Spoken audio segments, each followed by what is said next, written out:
I'm Dr. Frank Lipman, and Ubuntu is vital to my well-being. Ubuntu is a South African term which means what makes us human is the humanity we show each other. Welcome to Wellbeings. My name is Dominic, and again, look, this has been an incredible experience, learning along with everyone, finding ways to take back just a little bit of control. And I tell you, more than any other topic, what we're talking about today has been the most requested subject by a long way. Before we get into it, just one more time, thank you to everyone that has helped get this out there, to everyone that's listened and shared their experience, as we all do our best to change for the better. All right, now to today's episode, how do we optimize our sleep? The crazy thing is, with just a few small adjustments to our sleep environment, we can change so much of our life experience. In this conversation, we look at the power of morning sunlight, how to get your bedroom in check, and the role that your gut plays in getting better sleep. And a hint, it's a big one. But more than anything, if we get better sleep, we end up with a healthier brain and body. Warning, he does break down the science in detail, but I tell you, it is worth hanging in there. The gems in this conversation have helped me get some of the best sleep in my life, and hopefully will do the same for you too. So please enjoy my conversation with the best-selling author of Better Sleep, Better You, Dr. Frank Lipman.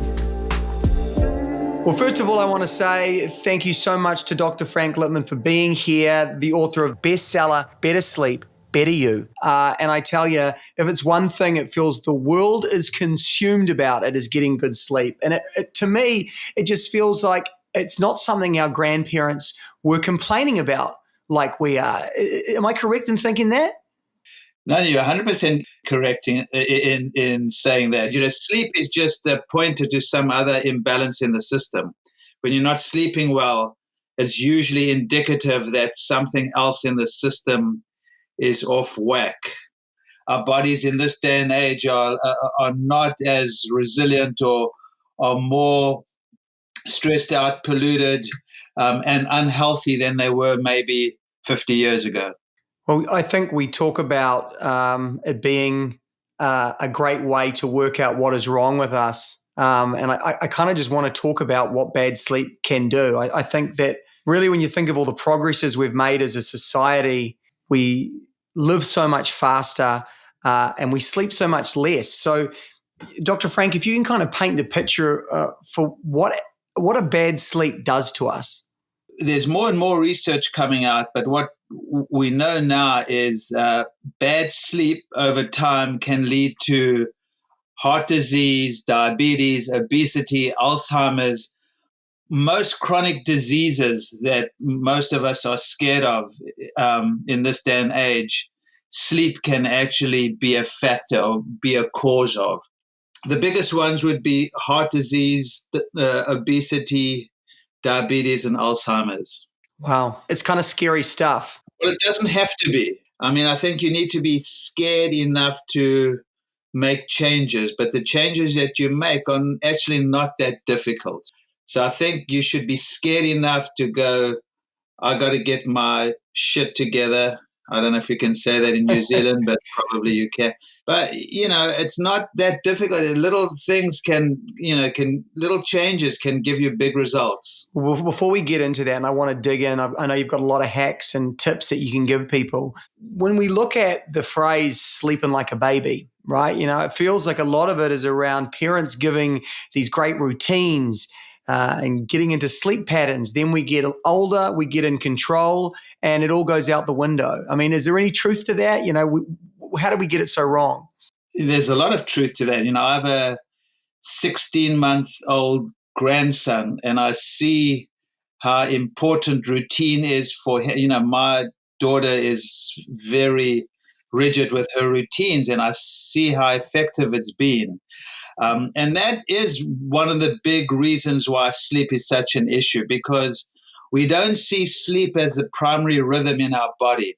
You know, most of us don't think of us humans as microcosms of the macrocosm. You know, we are microcosms of this outer world. And the main rhythm in this outer world is dark and light, is day and night. And the main rhythms in our bodies, the equivalent rhythms, are sleep and being awake. So sleep is your primary rhythm.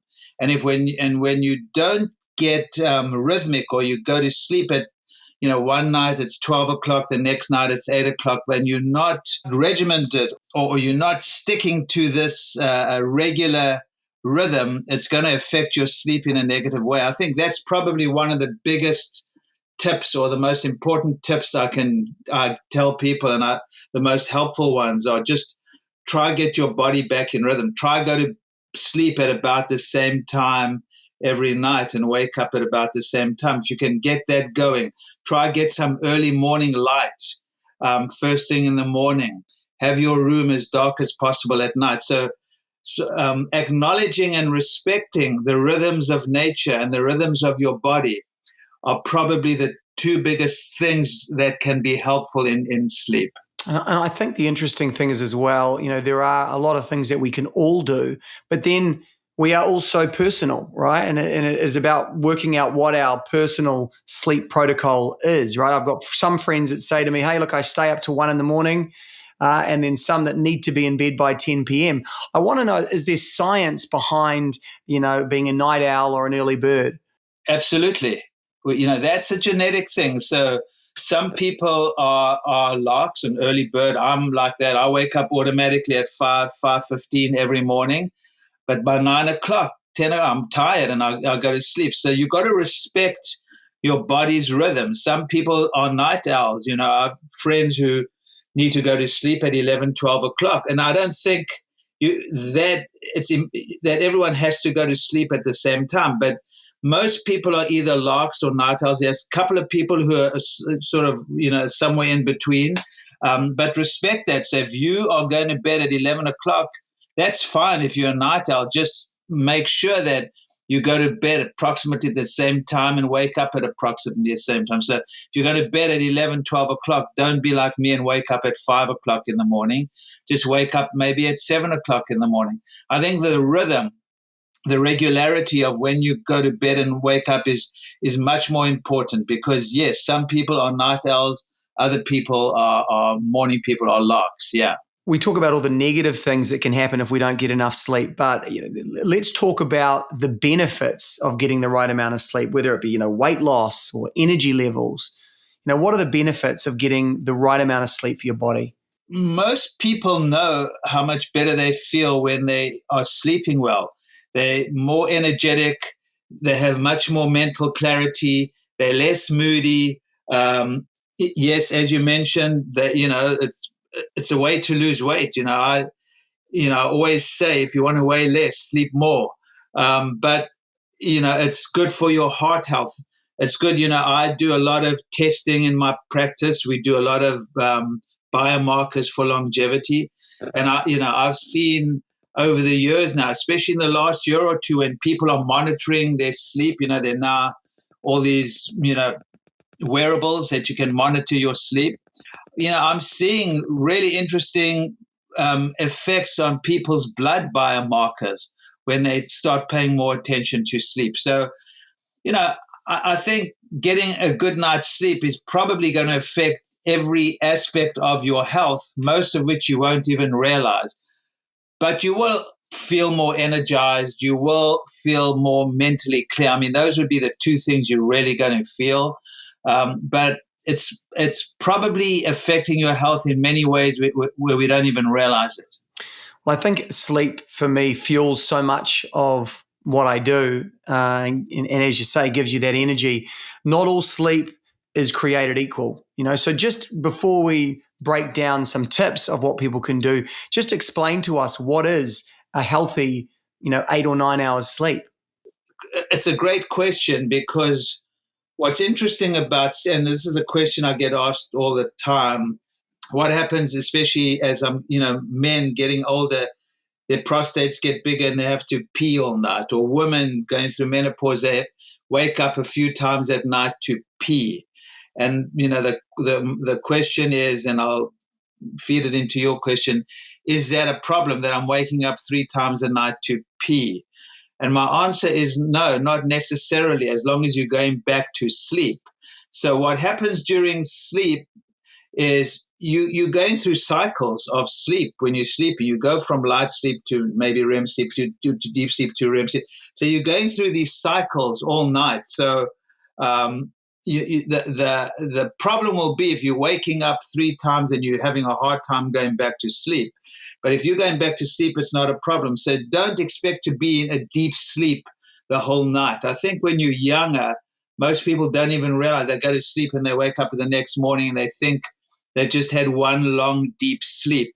But your sleep doesn't work like that. You are going through these cycles of different phases of sleep, all of which are important and have different specific functions. So as long as you're going through those cycles, and this is one of the good things about, these sleep wearables are interesting.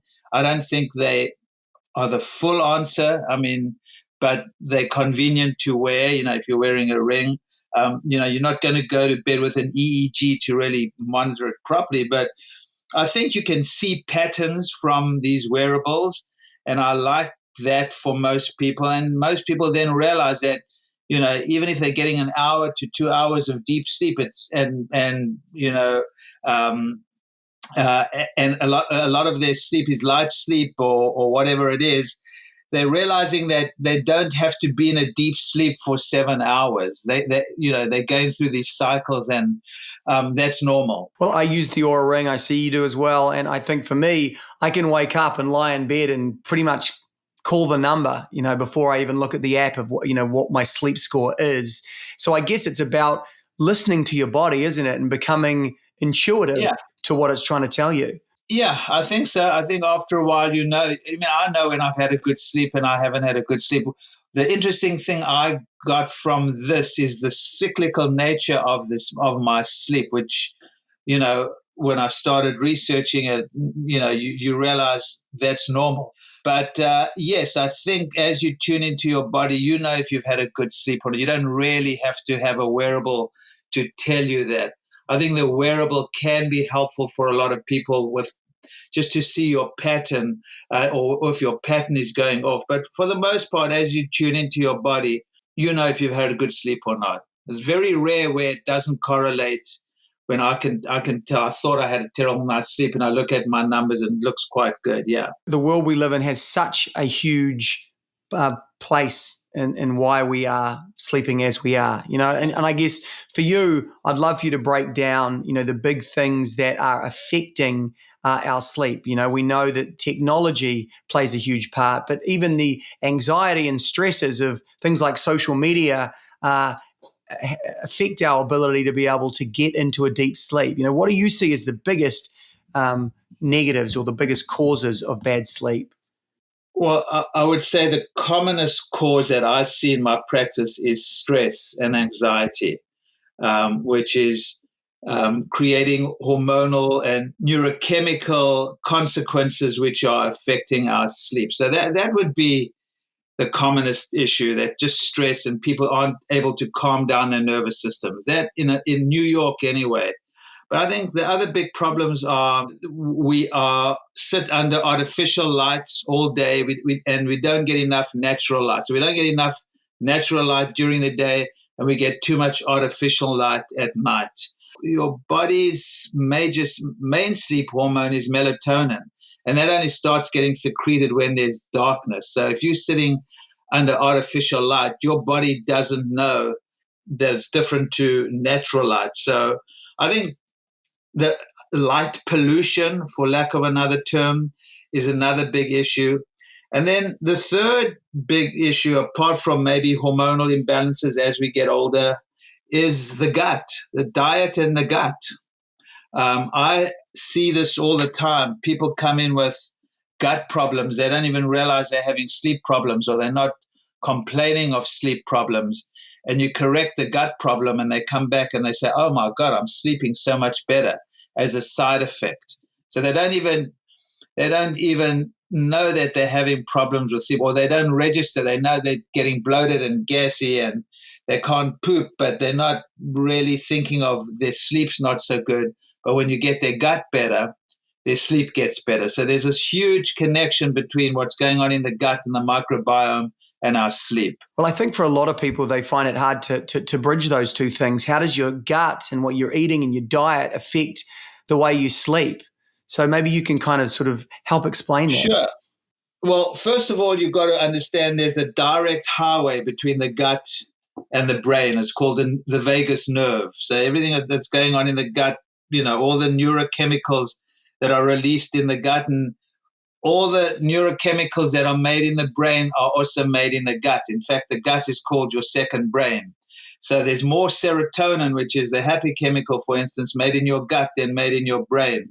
So if your gut is off and it's these bugs in your gut are releasing what we call metabolites, which are negatively affecting your sleep, which is obviously happening for a lot of problem.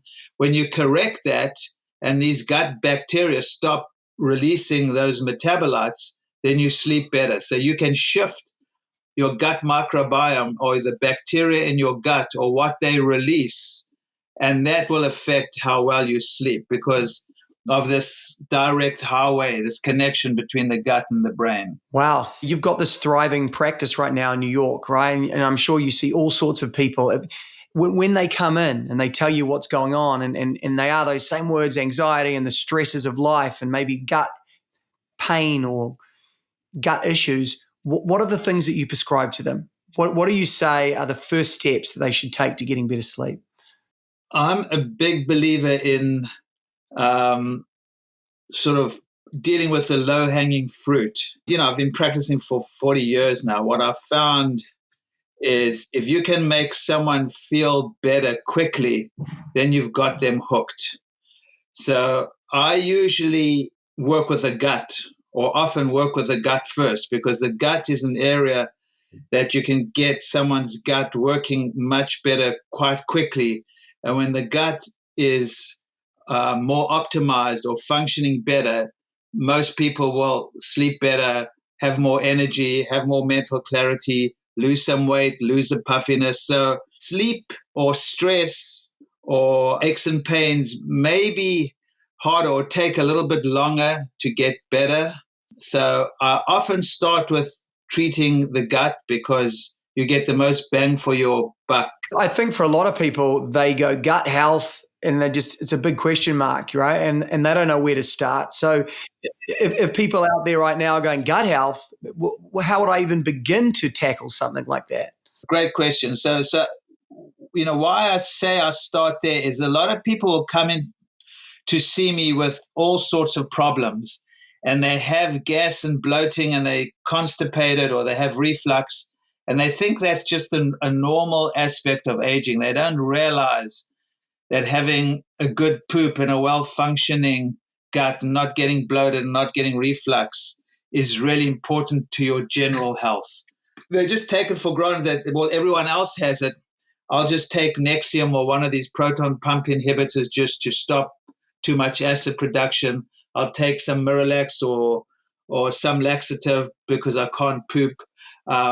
So they just treat the symptom without treating the underlying problem. And so they're not really focused on their gut problem because the antacid or the PPI or the Miralax that they take actually helps some of those symptoms. The metaphor I always use is if you're driving your car and the oil light goes on, you don't put a Band-Aid over the oil light and drive on.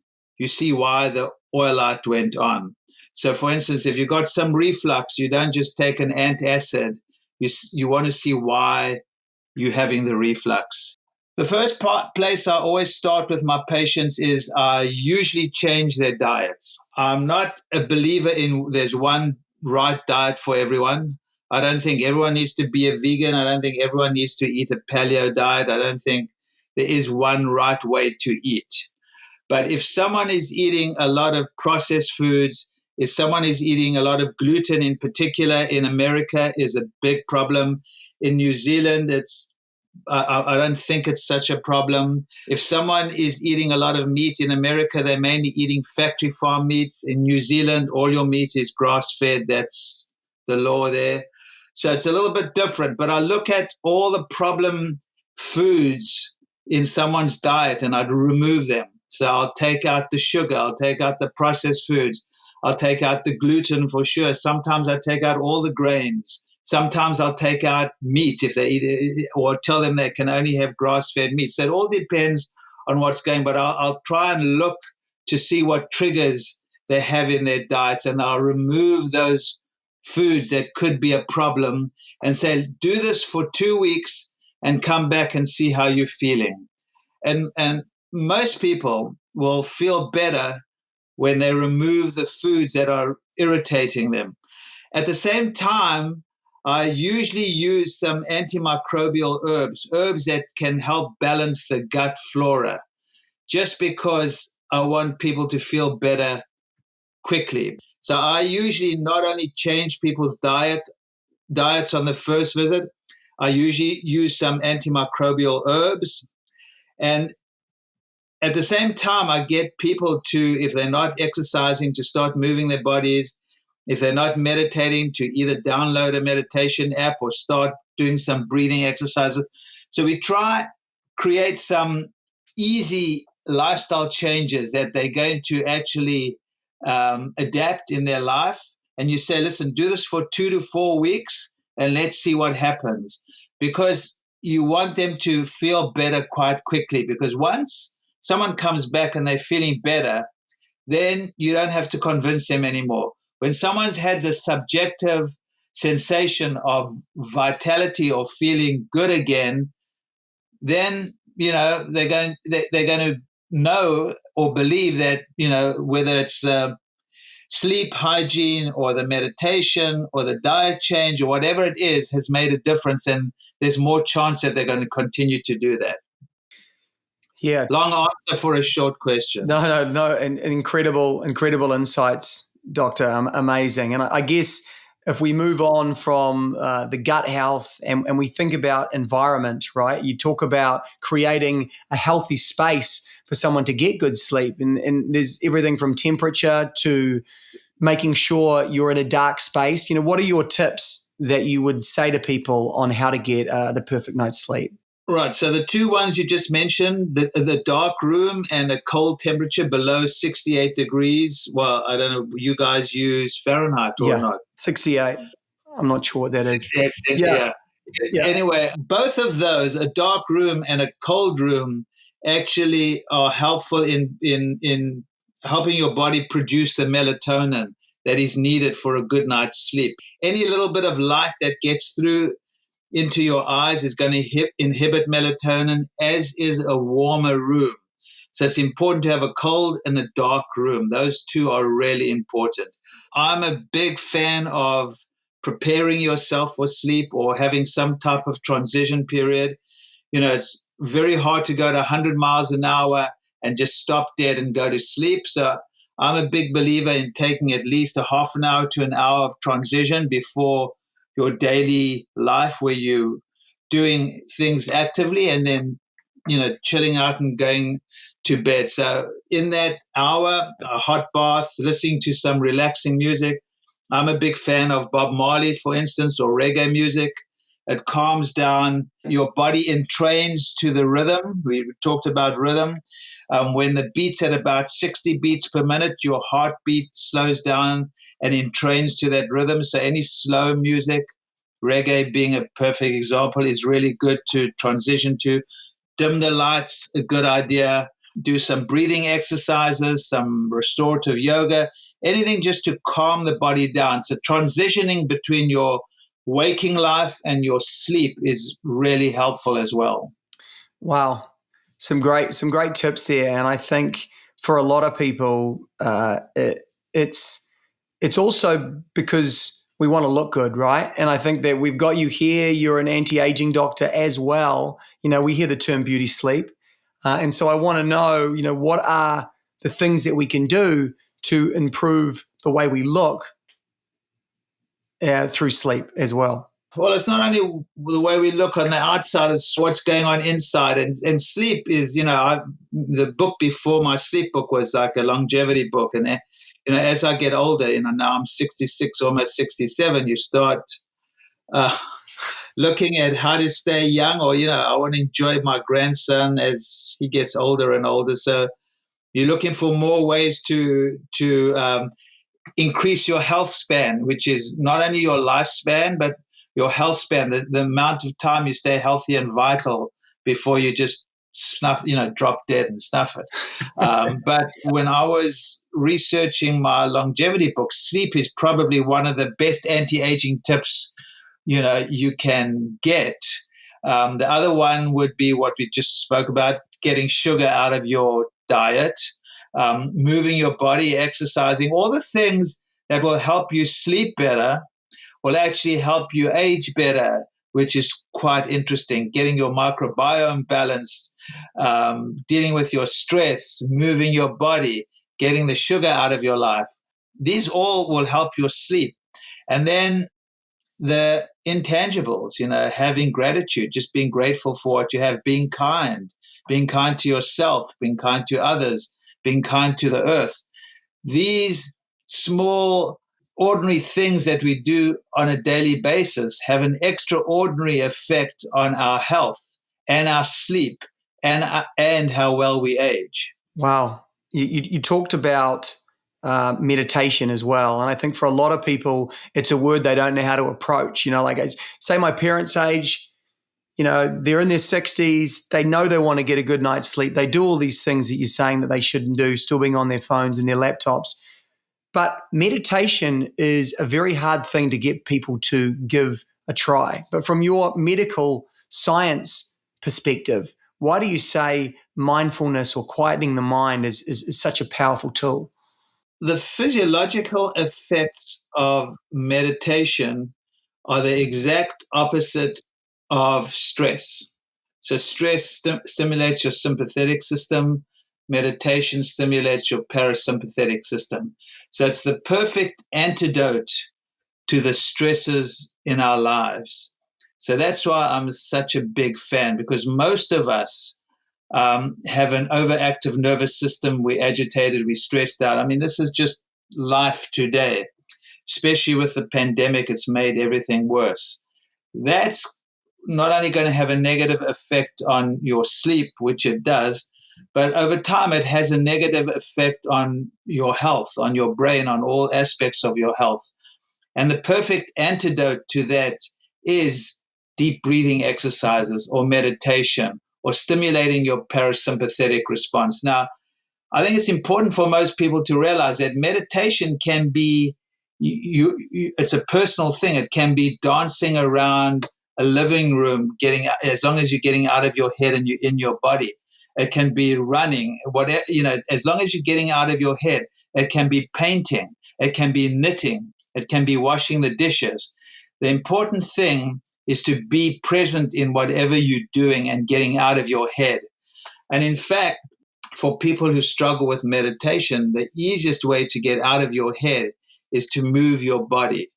So if you exercise and can get out of your head and just get into your body while you're exercising, that can theoretically be used as a form of meditation. Now, I'm not saying that, the best meditation will be, true meditation, but I still see all these other aspects of stimulating the parasympathetic nervous system as a means to an end, as a way of getting out of your head and just calming your nervous system down, which is ultimately what you want.